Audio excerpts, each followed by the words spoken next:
involved with photography? Right. Well, my first formal involvement was when I was living in Alaska. I was working on the Trans-Alaska Pipeline in Valdez, Alaska. There wasn't much to do outside of work, and they had one of these. They didn't really have TV there in Valdez. It's so remote that you just have this thing. But they had a green screen channel. It might say, "Hey, Joe's selling his F-100 pickup truck," and it's just going across green text. And then there's one that was like, yeah, Prince William Sound Community College is offering an introduction to photography. And I was just 25 at the time. And, I thought, hey, I never did that in high school or college. And maybe that might be kind of fun.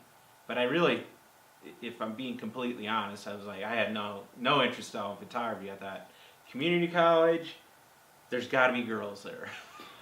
So my whole intent, was like, maybe there'll be some kind of social interaction. And I'm sad to say that no, there weren't any real girls there, right? And it's Alaska, come on. That's true. It's Alaska, but I say that I found the love of my life in that class, because the moment I saw print come to life, I knew it just spoke to me deeply. So I found the love of my life. It took me another 5 years to find my soulmate. But, I guess what I would say, the style that I work in is black and white. The genre that I absolutely love to photograph are children. And what I strive for is something that's authentic. As much as the computer's become a huge part of our lives, I like to have everything is right up front when I push that button. So these kids that we play baseball or football or whatnot, I don't make them dirty in Photoshop. We have them authentically dirty when I make the picture.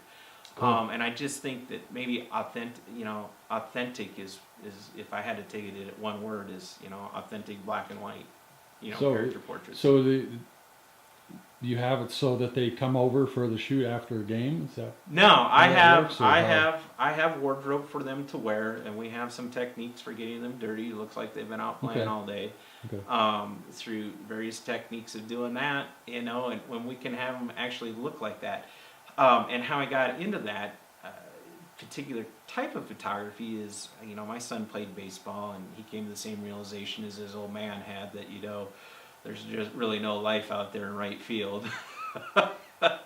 But watching these kids and then looking back at how it was when I was a kid, they just look like little mini major leaguers, and you don't even really see the kids because they're in the same uniforms, they're in the same high-tech bats, same high-tech equipment, same all that. They got their hats pulled down so far you can't even see their face and all that. And so watching the movie The Sandlot, I took a lot of inspiration from them. I'm like, look, here's these kids, they're just playing baseball because they love it. They didn't care if they're matched up or any of that. And then of course we're recording them on these cameras because they add another authentic element to it. And so it all works together, and that's what I'm out teaching, around the country too, is what I do on that.